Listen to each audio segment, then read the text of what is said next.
Ever met someone who seems to speak a language made entirely of wit and dry humor? You know, the one who, when you say "I'm having a great day," replies, "Oh, really?" I couldn't tell from the look of pure, unadulterated joy on your face. Yep, we're talking about sarcastic people.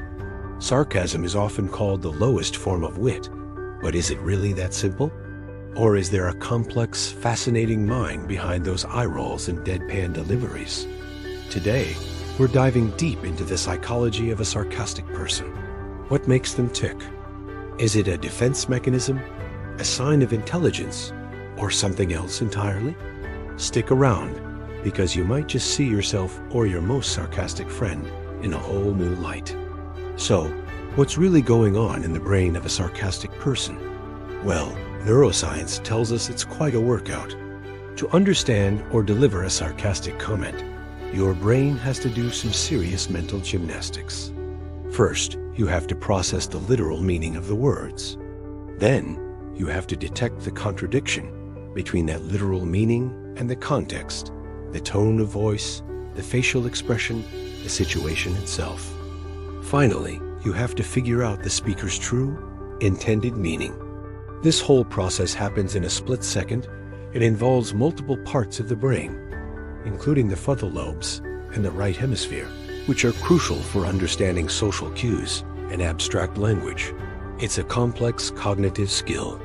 In fact, some studies suggest that people who use sarcasm frequently tend to be more creative and better at problem solving. It's like their brains are constantly being trained to think outside the box and see things from different perspectives.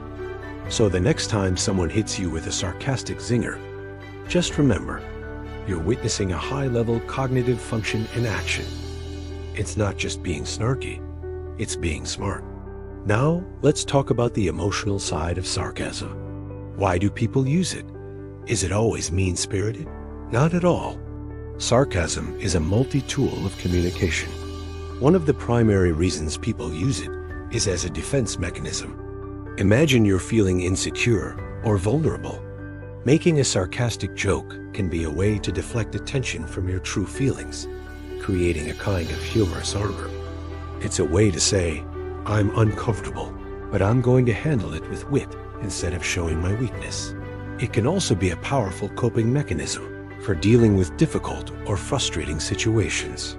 When things are going terribly wrong, a sarcastic comment like, "Well, this is just perfect," can help release tension and create a sense of control over a chaotic moment. It's a way to acknowledge the absurdity of a situation without being overwhelmed by it. So, while it can sometimes sting, sarcasm is often more about self-preservation than it is about attacking someone else. It's a shield, not always a sword. But let's be real, sarcasm isn't always about defense. It's also a huge part of social bonding. Think about your closest friends. Chances are, your conversations are sprinkled with a healthy dose of sarcastic banter. When used between people who trust each other, sarcasm can be a sign of intimacy. It says, "I know you well enough to joke like this, and I know you'll get it." It's a shared language that strengthens relationships. This kind of playful teasing helps build rapport and creates inside jokes. It's a way to express affection and criticism simultaneously, without the conversation getting too heavy. For example, telling your friend, "Wow, you're a real genius," after they do something silly is a lighthearted way to poke fun.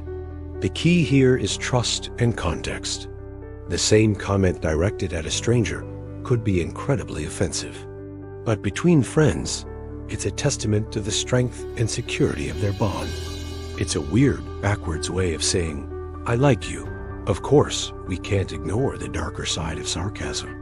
When it's used to belittle, mock, or express genuine contempt, it becomes a weapon. This is often called hostile sarcasm, and it's all about putting someone down to make yourself feel superior. Unlike the playful banter between friends, hostile sarcasm is designed to wound.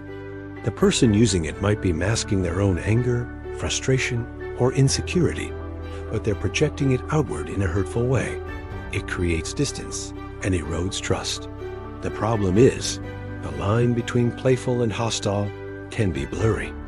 Tone of voice, facial expressions, and the existing relationship all play a huge role. What one person finds funny, another might find deeply insulting. This ambiguity is what makes sarcasm so risky. It requires a high degree of social intelligence from both the speaker and the listener to navigate successfully. If you're constantly finding that your sarcastic jokes are falling flat or hurting people's feelings, it might be a sign that you're crossing that line, whether you intend to or not. So, are sarcastic people just born that way? Not exactly. A lot of it comes down to our upbringing and environment. If you grew up in a family where sarcasm was the primary mode of communication, you likely picked it up as a second language. It became your normal way of joking, coping, and even expressing affection. Children learn by observing, and if their parents or siblings used sarcasm to navigate family dynamics, they'd naturally adopt it as their own communication style. The culture you live in also plays a massive role. Some cultures, like in the UK or parts of the US, have a strong tradition of dry, sarcastic humor. It's seen as a sign of intelligence and quick wit. In other cultures, however, directness and sincerity are valued more highly, and sarcasm can be seen as rude or confusing. This shows that being sarcastic isn't just an individual personality trait. It's shaped by the social norms and communication patterns we're exposed to throughout our lives. Let's also consider the link between sarcasm and intelligence. We touched on this earlier, but it's worth exploring more. Several studies have found a correlation between the ability to understand and use sarcasm and higher scores on intelligence and creativity tests. Why?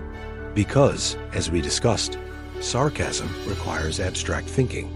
You have to hold two contradictory ideas in your mind at once: the literal meaning and the intended meaning. This mental flexibility is a hallmark of creative thought. It allows you to make novel connections and think in unconventional ways. People who are good at sarcasm are often skilled at seeing the irony and absurdity in life, which is a form of higher-level analysis. However, it's important to remember that this is a correlation, not a causation. Not all intelligent people are sarcastic, and not all sarcastic people are geniuses. But it does suggest that the mental processes involved in sarcasm are linked to the same cognitive abilities that fuel creativity and sharp thinking. So, how can you tell if someone's sarcasm is friendly or hostile? It's all about reading the non-verbal cues. Pay attention to their body language. Are they smiling or smirking? Is their posture relaxed and open? Are they making eye contact? These are often signs of playful sarcasm. A gentle smile softens the blow of a cutting remark and signals that it is all in good fun.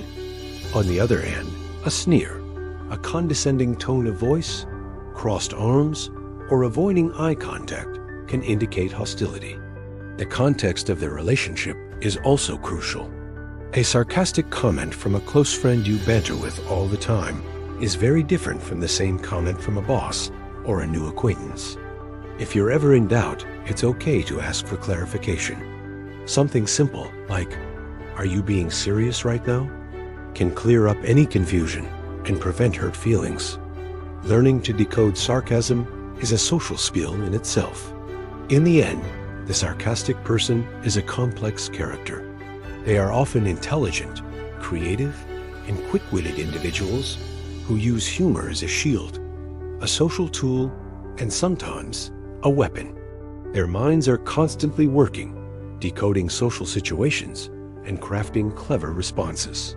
Sarcasm is their way of navigating the world, coping with its absurdities, and connecting with others who speak their unique language of wit. It's not just about being cynical or negative. It is a sophisticated form of communication that reveals a lot about a person's cognitive and emotional world. So the next time you encounter a sarcastic comment, take a moment to look past the dry delivery. You might just find a brilliant, sensitive, and deeply human mind at work. It's a reminder that communication is never just about the words we say, but the complex intentions and emotions that lie beneath them. Thanks so much for watching. What are your thoughts on sarcasm? Are you a sarcastic person, or do you live with one? Let me know in the comments below. I'd love to hear your stories. And if you enjoyed this deep dive into the human mind, don't forget to like this video and subscribe to the channel for more content just like this. See you in the next one.